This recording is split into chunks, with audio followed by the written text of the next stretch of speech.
going on, everyone? Got a 2018 RAV4. Today we're going to replace the remote battery. First thing you're going to want to do is remove the emergency key out of the bottom of your remote here. If you look at the bottom of the remote, there's a switch that we're going to push. All right, we're going to slide it over to the left, and then you can pull the emergency key right out. Flip the remote over. Now what we're going to do is we're going to split this remote in half. I'm going to use a flathead screwdriver and go ahead and split it open.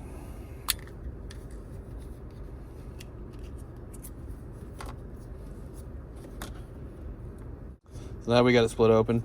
We're going to hold on to it like this because this piece will actually come out, and once it comes out, all the buttons will fall out. So we're going to hold it nice and tight like this.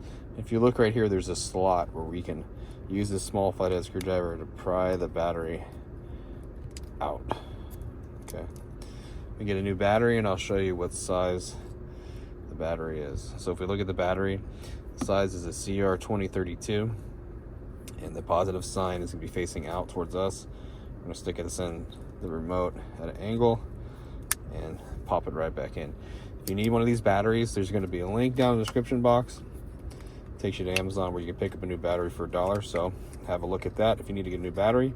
We're just going to get the back cover, place it back on here, and the top part, we're going to start at the top, work our way down, and just squeeze it all back together. You know you have it back together correctly when you get your emergency key, and snap it back in. If it goes together, then you're done. Well, I hope the video was helpful, and if it was, appreciate it if you'd like and subscribe.